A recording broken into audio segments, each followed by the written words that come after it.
Today we're discussing what game review scores mean for gamers. Let's go!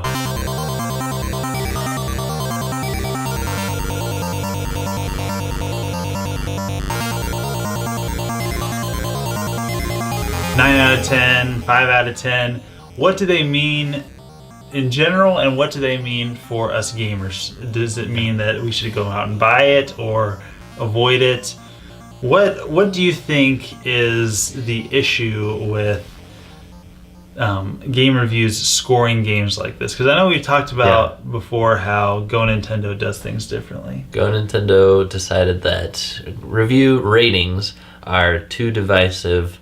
People will scroll down to the bottom of the review, look at the numbers, see if they're happy about it or not, and comment based on that. Because it's weird. A lot of gamers seem to think that they know what rating a game deserves before they've played it. Just based on the coverage that they've watched and based on their hopes and expectations, they get offended if a score is too low. Yes. Which is really interesting. It's too bad. I think one of the things we should talk about is why 7 out of 10 seems to be like the teetering point. Yeah. Should the teetering point actually be 5 out of 10? Like, people seem to think that 6 is a bad game. You gave Mighty Number 9 a 6 originally, right? Yes.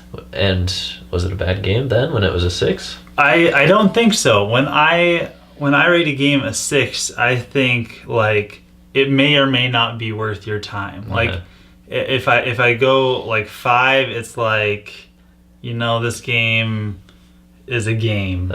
Anything lower than that, it's like this game is starting to not be a game and it's going to be wasting your time.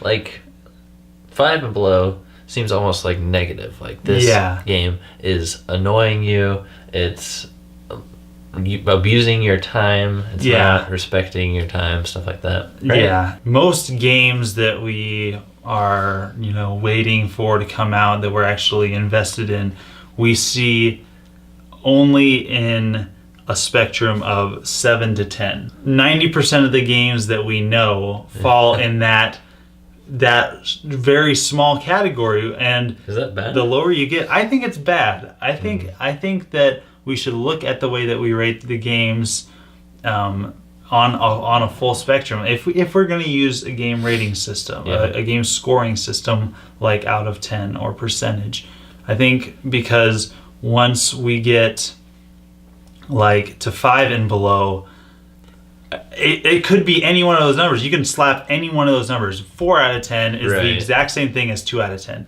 There's no difference. I think I definitely agree with that. So you really got to be careful when you're saying, oh, you know, this game deserves, you know, 9 out of 10 instead of 7 out of 10. And it's like, you know, is it really that good? Like, by saying it's 9 out of 10, what should be going through your mind is something like, this is better than like at least 85% of games. I mean, ideally it would be 90%. Okay, I want to talk about 10s as well. Yeah. 10s. Nintendo prides themselves on high scores. I've heard Reggie say recently, like, Wii U is selling the least, but what we're proud of is we have the most scores in our software between 9 and 10. I don't think Wii U games have really, there hasn't been a big 10 game all around on Wii U. I know for Wii, it was like Super Mario Galaxy and then Skyward Sword. A lot of outlets gave both of those 10s. And also Super Mario Galaxy 2. Yeah. Which I personally disagreed with. I think that the original was better. We'll need to revisit Super Mario Galaxy 2. We will. So is a 10 a perfect game? To me, there's not gonna be, and I've theorized and thought this through. Yeah. I don't think there is such thing as a perfect game. There's not really a perfect anything on this planet. Yes. Right? Yeah. It's because video games, though there are many objective elements, there are definitely some subjective elements. And so in order to be a perfect game, it's not possible. You could say, oh, well, you just, you know, use this formula or throw all of these things in the game. Yeah. But then, you know, you start dealing with length. That's too long of a game. There's too much of it in the game. It's not simple enough. So, and subjective is the right word for that, because someone in school is different than a parent. Someone with a lot of money buying a lot of games is different than someone who gets a game on their birthday once a year, and that's it.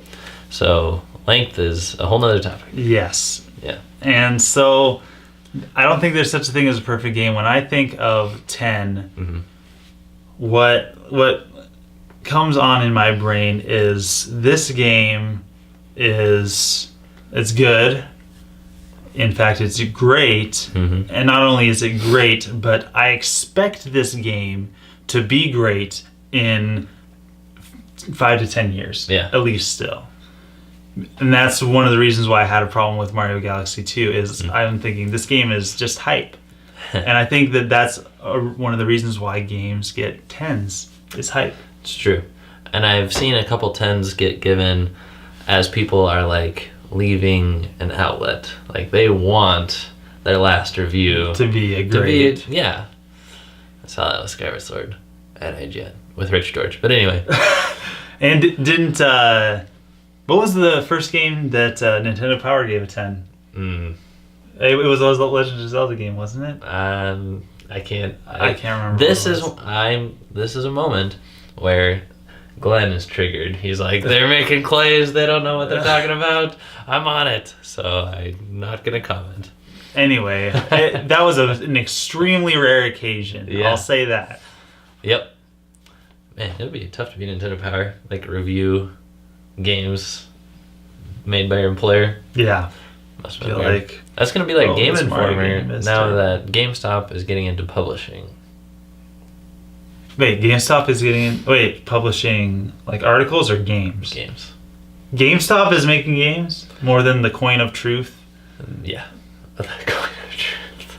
You remember that game or whatever? The Coin of Destiny. The Coin of Destiny, whatever it was. Yeah, stinky little rabbit iOS game jumper. So should we only buy games that have an average 72 or higher? Here's what I think is I think that we should be reading the content of the reviews. What? Yeah, read the content of the reviews and not just the number, because I think if a game is getting a lot of bad reviews, then like low numbers, then you're gonna have to look at that and say it's probably not worth my time. Yeah. If it's getting like around 7s, then look at the content. See, are these things going to be problems for me? Because they could dock it 2 points for multiplayer missteps, and you might think, I only really play games single player. Yeah, you might not care. Or I like the story better than I like the controls. If it's bad controls but good story, I still want it. I think you should only be able to comment on a review article after it's been open in your browser for like 5 minutes so that you can read the whole thing. And you're not allowed to spend those 5 minutes reading the comments either. The whole section just won't even load.